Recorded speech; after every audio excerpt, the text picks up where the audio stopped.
Hello, my name's Fiona Oetting. Welcome to Don't Shout at the Telly, Change the Message on It. We're joined today by Daniel Bellamy, who's written this book called Ferraris for All. He is a leading economist and he has received this slogan from World Right. He's here to discuss the benefits of economic growth. Over to you, Daniel. Thanks, Fiona. I want to talk about what I call growth skepticism, because unless you understand that, then the book doesn't make sense. Because the main thrust of the book isn't so much about growth itself, it's really about the mainstream hang-ups about growth in contemporary society. So it's not about deep greens, it's not about hardcore environmentalists, it's about how the political mainstream has become very anxious and nervous about economic growth and prosperity.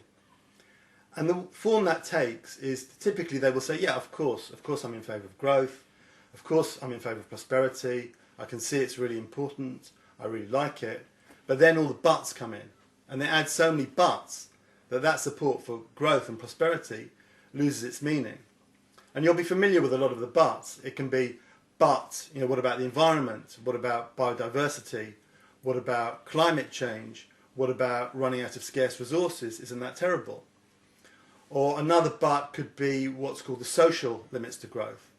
So that can relate to happiness. So they'll say, well, yeah, of course, economic growth is good, but it doesn't really make people happy, and people should be happy, and that's very important.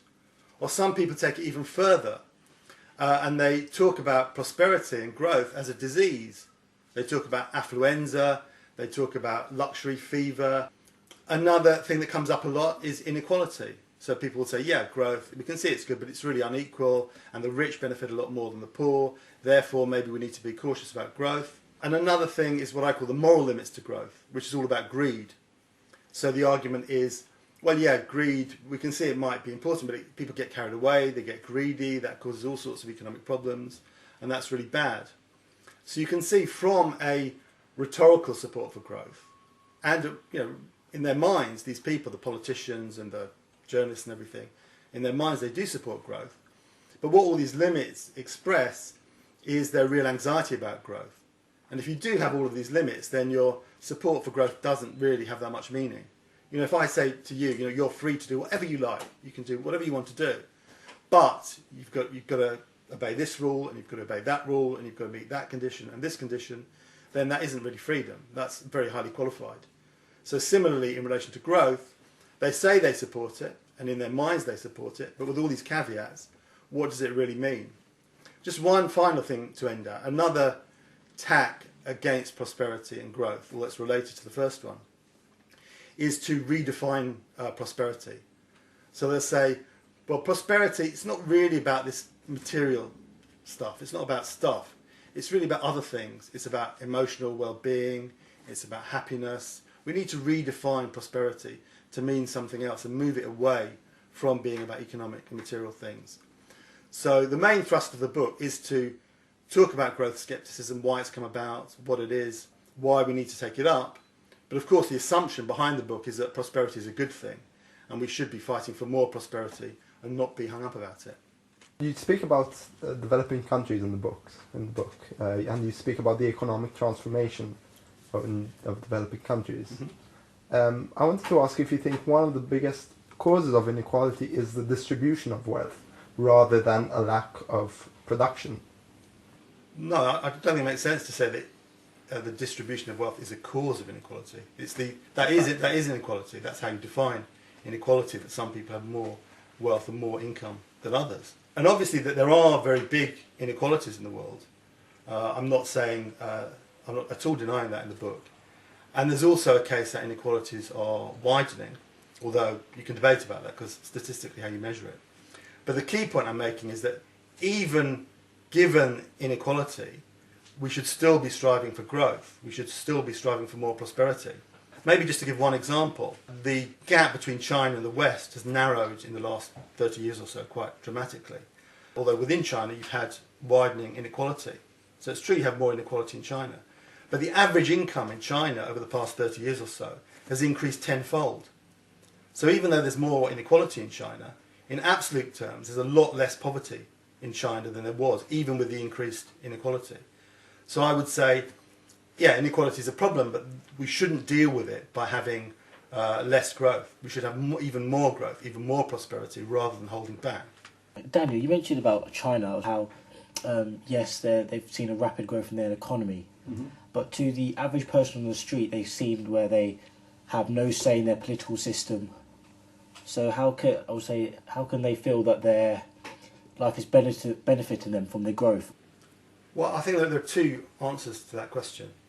The first is, if you look at the question in material terms, I think without doubt the Chinese, even the poor Chinese, are much better off. The number of Chinese living on below $1 a day has decreased dramatically. Infant mortality has fallen. By every single objective indicator, ordinary Chinese people are better off. A lot better off than they were, say, in 1978 when the economy really started to take off. However, I'm not saying that there are no problems in the world. It is the case that China is quite an authoritarian country. But my argument is not that the world is perfect. In fact, some people, some reviewers have said that I say that, which is nonsense. The world is not perfect. But I'm saying that more growth would make it better. If you constrained economic growth, it wouldn't make China more democratic. The Chinese people benefit from growth and prosperity. And there may be a problem with democracy, or it is an authoritarian regime, but that's for the Chinese people to change and to improve. And I don't think holding back on growth would be of any benefit in that respect either.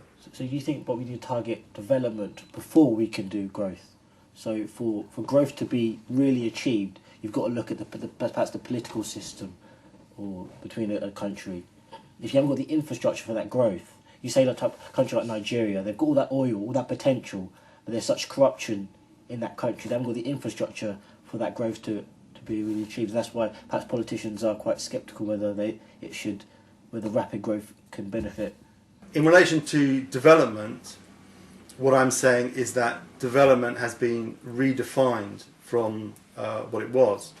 So development, the mainstream view of development in the 50s and 60s was that development was about economic transformation.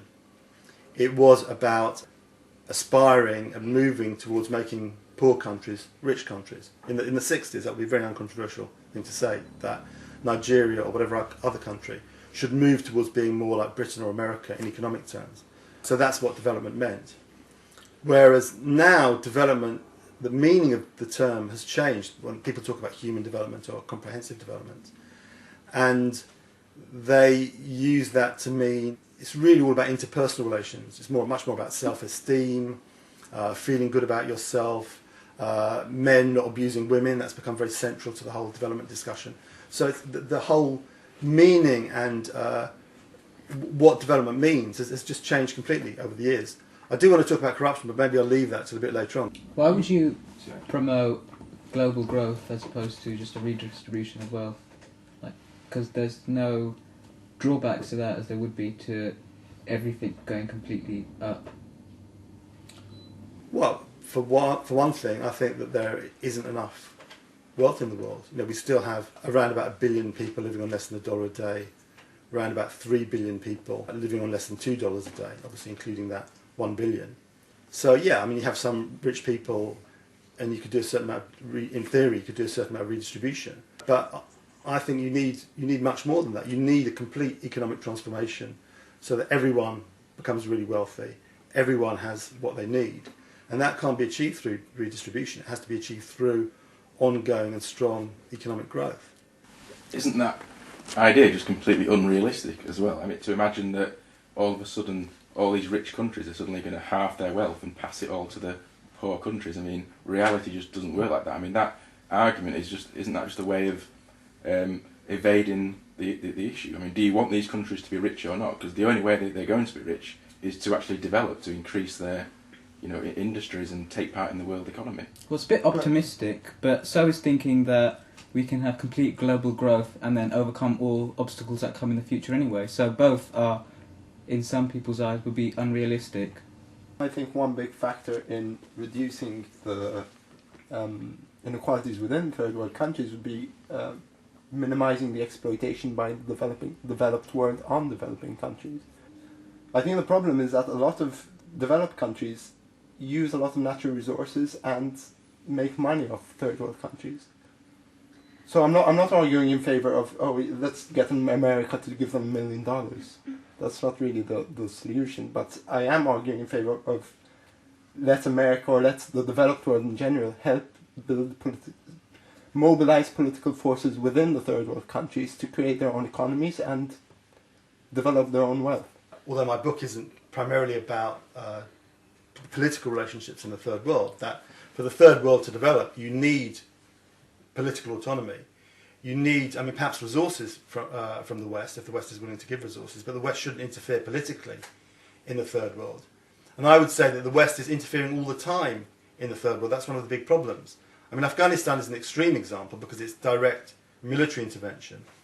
More often, it's taking the form of the West trying to talk down the aspirations of the third world, trying to say, you've got to slow down, you've got to make sure that economic growth is sustainable, you've got to be much more concerned about sexual abuse in the family and trafficking, all these kind of things which are central to American development policy. You read the American development literature, like speeches by Hillary Clinton and so on. When they talk about the third world, you think it's a complete den of sexual abuse and trafficking, because that is what they're completely obsessed with. They've given up on the idea of economic development and making the third world rich, and they're obsessing all the time about trafficking and prostitution and sexual abuse, and that is the way that they see the third world. So would you think that Afghanistan would be more prosperous now if they didn't have other countries intervening in the past? Yeah, and I think bombing Afghanistan to hell is not likely to bolster its prosperity. Well, I'm not disputing that Afghanistan is in a better state now, and I think it's in a really bad state. And I think the West has lost its way slightly about how we go about getting out and making Afghanistan the best possible country we can leave it. But I don't think anyone in this room would agree that it was better under the Taliban, who, you mentioned America bombing Afghanistan, of course, yeah, bad. But the Taliban also killed thousands of their own civilians. So I'm just slightly puzzled about how we go about implementing some of these things in countries. I know it's an extreme situation, but at least hopefully out of this chaos, maybe can stem the seeds of a recovery, which may take a generation or two, but hopefully will turn the rogue state of Afghanistan into a fully functional country. Yeah, I didn't say that the Taliban was wonderful before. What I said was that Afghanistan has suffered from decades of external intervention. So most recently you've had the American-British intervention. And Russians. Before that you had the Soviet Union, yeah, absolutely. And even in between that, and when the Soviet Union was there, you had the West intervening indirectly, because you had all of these groups, these Islamic groups, that later on, a lot of them became the Taliban, being backed by the West to intervene against the Soviet Union. So the tragedy of Afghanistan is that it's been a victim of all this external intervention from outside. And I would say that's, if you want to explain why that country is so poor, then that is the explanation. And for them to start becoming rich, they need to have some freedom and autonomy to start thinking about how to grow and how to prosper, rather than just dealing with all this intervention from the outside. Daniel, I'd like to ask you how the military sort of has affected growth. And you could look at history and see that, you know, war, I'm not like pro-war or anything, but sure, wars have definitely lifted people out of depressions and things like that. And because of the boom in industry that it produces, and then later because of the development of technology, like you get the internet and GPS and cell phones that are then sold to consumers and stuff. So that all sort of later comes into, how, production and growth and things like that. I think there is a more general problem that you can see the way growth has sometimes occurred has been through military conflict. So, for example, you had the Great Depression in the 1930s, and the way that was resolved eventually was through the bloodshed and brutality of the Second World War, because apart from anything else, apart from killing millions and millions of people, that restructured the economy and laid the basis for further growth. I mean, my book isn't about war, but I would say I'm against war, against Western military intervention overseas as well. That's obviously a very important political point to uphold, but not the main focus of this book that I've written. Okay, so I'm just saying that military and production seem to go hand in hand. So, what else could we look to besides using the military to, be more productive? Well, there's a big debate to be had about how do we generate growth. Because obviously what I'm saying is in principle, we need to start striving for growth. And, I could throw out ideas, and other people could throw out ideas. I'm happy to do that. But I think the fundamental point, though, is that at the moment there's a real reluctance to even strive for growth. That's the stage we're at the moment. We're at quite a primitive stage of the argument that if people don't even see growth and prosperity as a desirable goal, then there's not that much point in having a big discussion about exactly how do we achieve it. Mm-hmm. The first step in the process is to rehabilitate growth and prosperity as a goal that we should strive for. Do you think that a small degree of skepticism would be healthy, though? Or do you want to eliminate growth skepticism altogether? Well, I did try and work out what to call this phenomenon in my book, and I did end up calling it growth skepticism. I mean, skepticism as a general rule is a good thing if it means questioning. Yeah, critical thinking. Critical thinking is a good thing. But the reason I ended up calling it growth skepticism was just to try to get across the form that the doubts about growth take. So in some ways it's a really more cynical than skeptical, I would say. But the way that it comes across is that we've just got these very sensible doubts about growth. Of course we like growth, but we do need to be concerned about happiness, and we do need to be concerned about the environment. And it takes this kind of skeptical questioning form, but underlying it is a very deep pessimism. And that's what I'm really trying to get at, this deep pessimism and this retreat from the idea of progress. You mentioned in your book that Adam Smith didn't use the word growth, that he focused on the productive powers of labour. So, for example, it might have taken a man a whole day to make a shoe, but with the industrial development, a shoe could be produced in a minute. Wouldn't it help to clarify the issue by focusing on productivity? Because who could argue that that wasn't a good thing, to produce things in less time? Yeah, I mean, to a large extent I agree with you. I think that not only do we need to think about words, like how words are used, but we do need to develop a new kind of economics.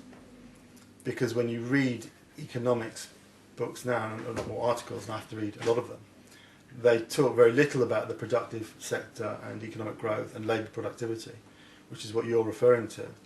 So, yeah, I agree with you, but I just say it's not just a question of using words, it's a question of a whole new approach to economics that needs to be developed. You say that the average human lifespan shows that the mass of humanity has benefited from great prosperity. But in my opinion, I just believe that the prosperity, in order to get it, you have to work in like a rat race and the stress. So would you think that the lifespan would lower again? I don't think that's likely at all. If anything, it's going the other direction. Life expectancy is still increasing. I mean, just to get back to the figure you were talking about, the average life expectancy in 1800, which is when growth started to take off, was about 30. Now, even if you just take it globally, including the third world, it's coming up to about 70. And that is a phenomenal achievement. In terms of the rat race, I mean, I think people really overestimate that and don't have much historical memory. Because if you were living in the 19th century or early 20th century, you would work far, far longer hours than you work now. You would do a lot more physical work, because obviously there'd be fewer machines. You'd have to do a lot more physical work. The typical person would leave school very young. They'd work all of their lives, hard physical work. Women would probably have loads and loads of kids. A lot of them would die before they reach the age of 1 or 5, but they'd spend 20 years of their life just looking after kids and nothing else. Life has improved incredibly. You look at all those figures, it's just immensely better than it was even 20, 30, 40 years ago, let alone if you take a longer time span. So when people today talk about, the rat race, it's so difficult, it's so hard, I mean, things can be tough, but if you put it in a historical context, even if you look at the poorest section of society, people are far better off than they were. When I was reading your book, I was wondering whether you argue for more growth in worldwide, or are you focusing just on the developing world? Because, to be honest, I'm a bit skeptic whether it's sustainable if the whole worldwide economy would continue to grow, or do you think it's necessary that maybe the West would focus on zero growth to set free resources for the developing world? But I don't accept the assumption behind your question that there's a finite amount of resources. I mean, that's obviously a very common assumption that there's a fixed amount of resources in the world, therefore the West has to stop growing and the third world can be a bit better off. But I don't think that's true. I think what history shows us is that we can create more resources through our human creativity and ingenuity when we can create new things. So, for example, people say, well, we might run out of energy because energy is a scarce resource. That's one of the key arguments. But I don't see that at all. We can create nuclear power stations, we can get energy from the sun, we can get energy from all sorts of sources. So I don't see any problem with scarce resources, and therefore I don't think it's true that the West has to make sacrifices in order to benefit the third world. With regards to oil, though, you say in your book that with more with more money, we can make the technological advances to get to the oil that you've said in your book that is still there. It's not actually depleting as much as people say. But I was wondering what you think, how that affect global relations in the future. In what way? Like international relations. Like if there's, I was thinking like, is there more possibility for wars over oil areas? Yeah, I don't think that oil causes war. I mean, people say scarce resources causes war. I don't really think that's the case. I think it's, if you want to understand war, you have to understand it much more in a political context. But certainly if you try to make resources more plentiful, that probably can relax tensions between countries. That's probably true, that if you have plentiful energy, then why fight over energy? If there's just loads of it, then why bother to get hit up about it? So my emphasis there would be to develop energy through various different sources as much as possible to make it completely ubiquitous. Do you think the thought that humanity can overcome any obstacle that comes in its way is a bit optimistic? What would you say to people who think that? I think you could say it's optimistic, but I think if you look at what we've achieved over the past 200 or so years, it's phenomenal. If you go back, and I use 1800 as a starting point, because roughly speaking, because that's the Industrial Revolution in Britain, and that's when growth starts to take off. If you say take someone in 1800, could they imagine the kind of society that we live in today? It would be virtually unimaginable, with aircraft and email and cameras and modern medicine and using electricity, completely not beyond the comprehension, but hard to imagine it could be realistic for someone in 1800. So I don't see any reason in principle why we can't go forward in the future. Do you have a perspective for the future of sort of post-capitalist economic system, for example? Not in the immediate future, but I would like to think that we could eventually have a better kind of society, yeah. I believe that if we look towards the future, I see it inevitable that we will eventually shift to a more sustainable type of, technology and things like that, in terms of like power and how we like solar and whatever have you, like greener technology.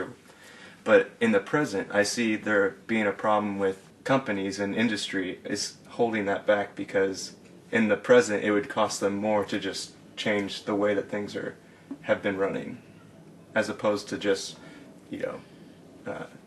investing in this newer technology for the future. I think what's holding us back is that we've accepted the notion of sustainability, that almost every business and every government agency will say sustainability is a good thing. Because what I talk about in the book is how the notion of sustainability embodies this idea of limits. We're going to be very cautious about the future, very careful. We shouldn't really strive for greater wealth. And that relates to investment in technology. So, for example, you can think of GM crops, genetically modified crops, as an example, where it's a technology that could help produce a lot more food for people, could be very beneficial, but people are saying, we're going to be really careful because they could be dangerous and they could harm people, even though there's no evidence for that. They've been very extensively tested. So it's that notion of sustainability and that caution that I think is really holding us back at the moment. Okay. Yeah, in the current financial climate, it is a lot harder to invest. The banks aren't lending as much, so how do you propose that we do initiate a growth at this moment? Well, I think the problem is not just the financial climate, but more the intellectual climate and the political climate, where the whole discussion now is about how do we cut? Do we cut schools? Do we cut parks? Do we cut wages? Do we cut pensions? Do we cut this? Do we cut that? That's helping to reinforce this very anxious kind of climate where people understandably are reluctant to invest, which is why we need to start talking about innovation, for example, about thinking big, about being willing to take risks, about investing in projects that might not lead to immediate rewards, but in the future could lead to different kinds of gains. So I think the key challenge is changing the intellectual climate. Then I think people will invest, both private businesses and government. I mean, it's not that they haven't got money, there is money, but there is this very anxious climate which stops people investing in the future. But you seem to have a very sort of trickle-down view of the economy, in my opinion. I mean, the way I see it, you sort of assume that, yeah, people make money and inequalities will be reduced automatically. Am I misunderstanding you, or is that your opinion? Yeah, I don't use the term trickle down in the book. And I know you don't. And I don't say that inequality will. But you say that historically it has been reduced. No, I don't say that. I say, and this is an important distinction. I say that in absolute terms, people benefit from economic growth and prosperity. Even poor people benefit from economic growth and prosperity, even though rich people might gain even more. So there's a distinction between absolute gains, which people can make, and inequality, which is more about the relative, the gap between rich and poor. So what I'm saying is that stopping economic growth or curbing economic growth will not benefit the poorer section of society or the mass of society. I'm not denying that inequality exists, and I'm not saying that it might not widen, because it potentially could widen. But if you want to reduce that inequality, don't you think that there might be a degree of sacrifice that would be needed? Well, what I'm really strongly against is what I call green egalitarianism, which is basically saying, it argues that there is this inequality, and because of this inequality we need to hold back, we need to make sacrifices, we need to give up, in the West in particular, we need to give up things.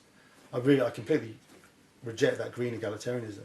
I think we need to strive for more, and I think that the mass of society benefits from that economic growth and having more, even if you do have inequalities. I think we should consume less. I'm fine with just like 3 pairs in my closet of shoes instead of 80.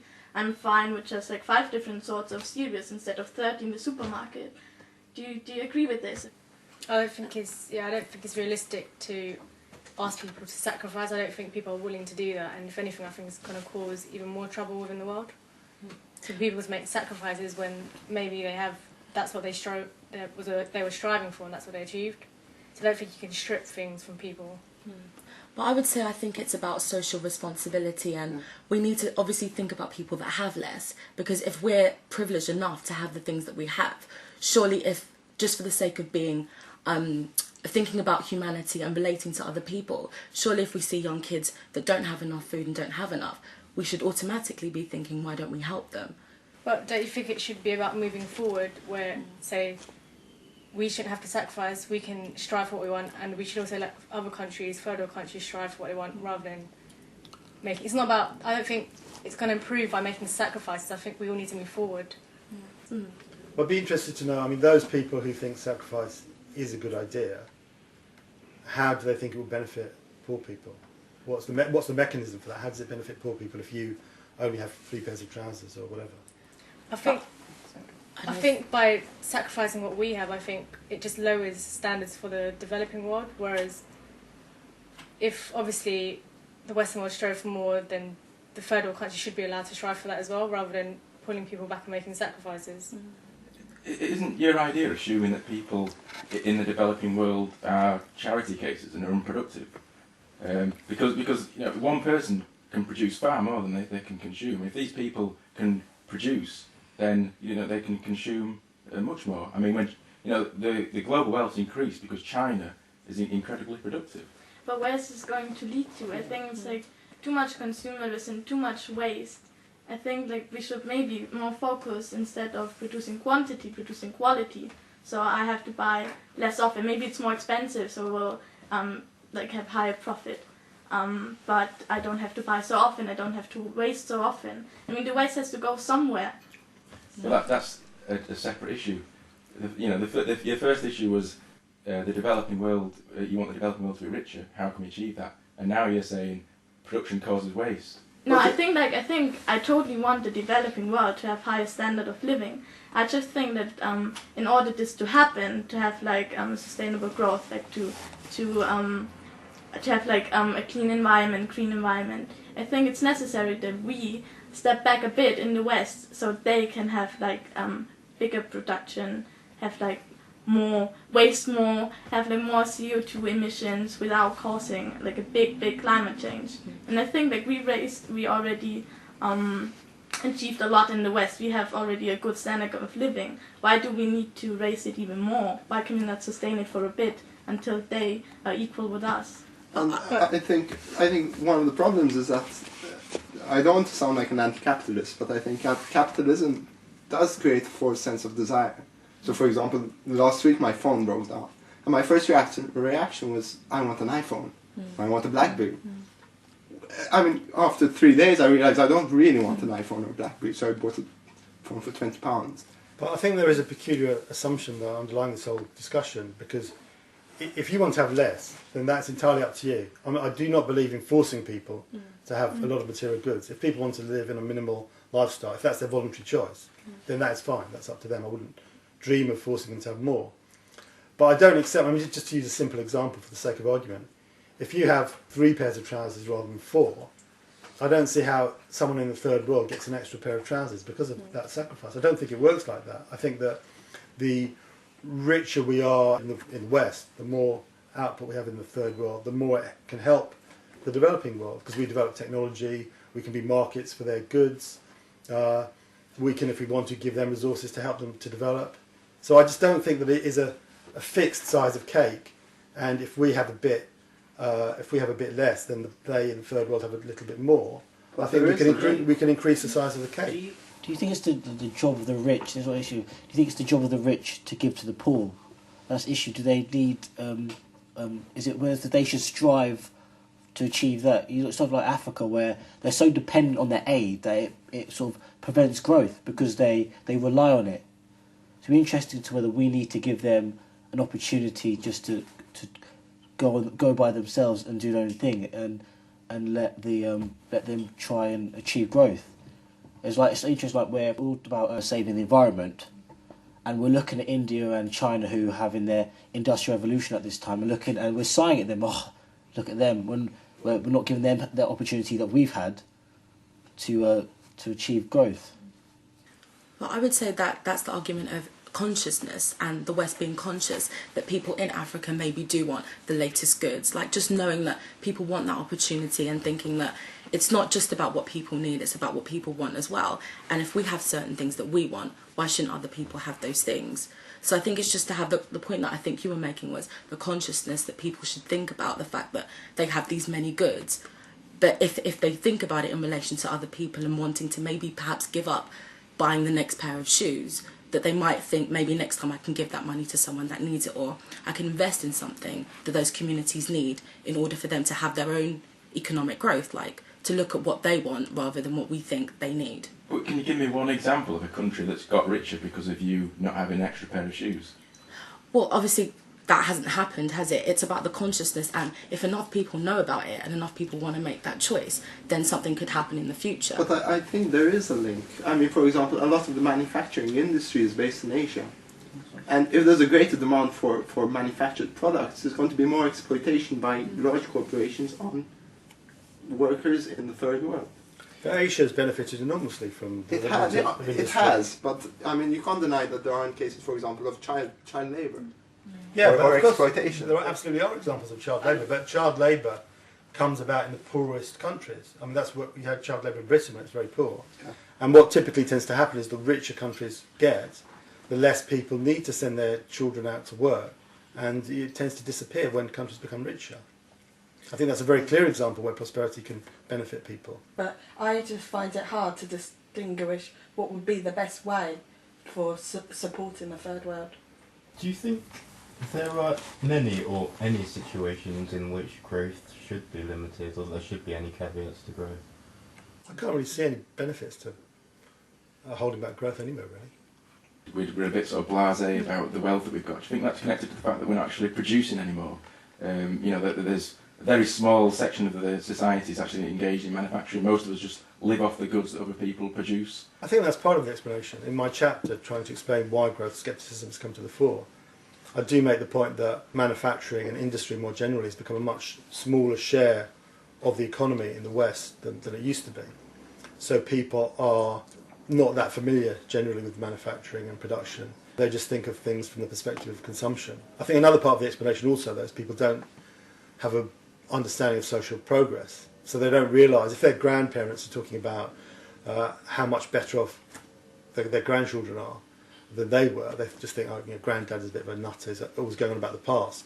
But there is some truth to what they're saying, that if you speak to your grandparents, they were much poorer, most likely, than you were. But I think also this discussion, there's too much emphasis on consumption in the discussion, which I think does relate to what's just been said before, because we were talking about how through our consumption we can help the third world and make them better off. Whereas my emphasis would be much more on production and transforming the third world. So if people want to give some money to the third world, to individuals or whatever, that's fine. But the emphasis should be on transforming the third world, particularly transforming the productive structure of third world society, so they can be a lot richer, so they can produce a lot more for themselves, including more trousers or shoes or whatever they want to produce. It seems like the banks have a lot of control nowadays, and a lot of people are now pointing the blame towards bankers and banking. Is that good or bad? What should we do? I don't think banks are the fundamental problem. I think they've been the fool guy. I mean, it is true that in 2008, 2009, the banks had all sorts of problems. They'd extended a lot of loans to people having problems paying back the debt. Therefore, they got into trouble and they were bailed out by the government, and now the government is left holding a lot of that debt. That's true. But what that misses out, for a start, is that governments played a big role in creating that financial bubble in the first place. Particularly in America, which I'm not having a go at you, but America was the central point where this kind of financial bubble started to inflate.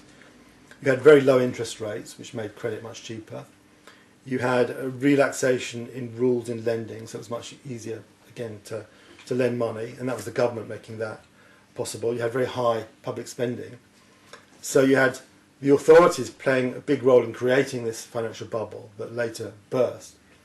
And the reason they did that was because they were trying to find an easy way to deal with the problem of a sluggish economy. They thought, our economy is having a bit of a problem, it's not moving that fast.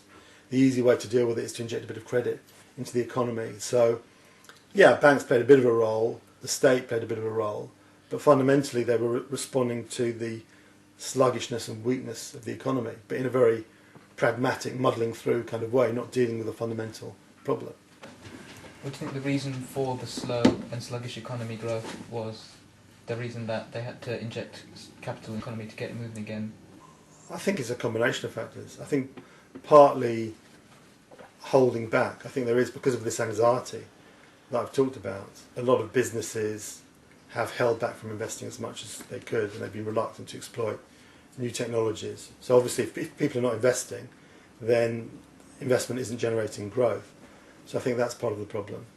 And you could probably have done with a more fundamental restructuring of the economy earlier on as well. You had all sorts of economic problems which would have benefited from a restructuring, new sectors being created and developed. So but that wasn't really happening. You're saying the entire world needs economic restructuring? I'm saying there were particular problems in the West. In relation to the financial crisis, it was America that was at the centre of the whole thing, although Britain, on a smaller scale, had similar problems.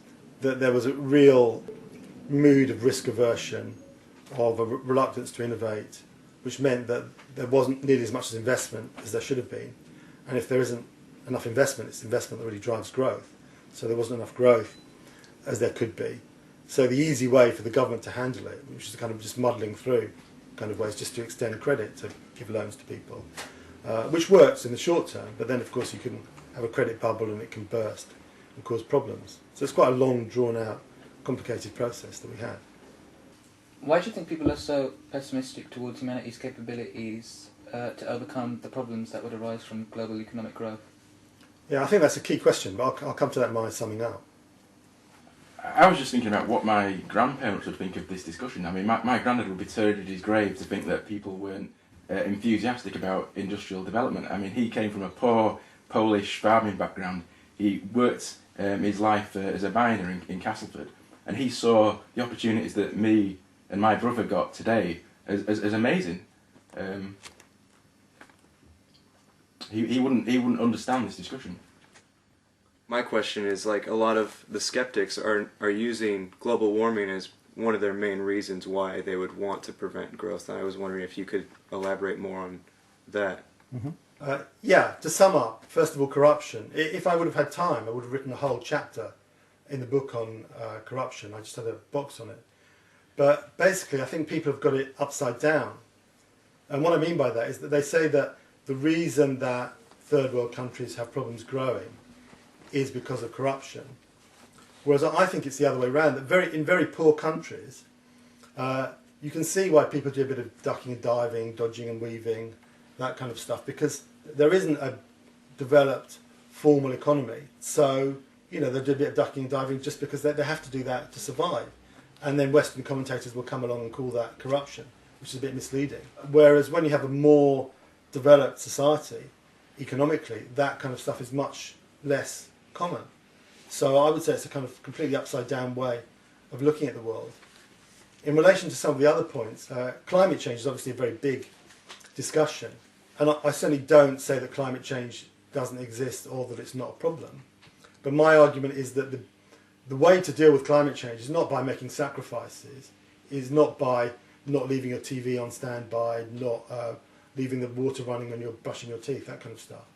The way to deal with climate change is by having technological solutions, by investing more in nuclear power, by adapting, by having higher seawalls, maybe by having new technology like sucking carbon dioxide out of the atmosphere that people are experimenting with. And to have that kind of technology and that kind of investment, you need more resources, you need more growth, you need more wealth. The worst possible thing you can do is restrain yourself and hold back on things.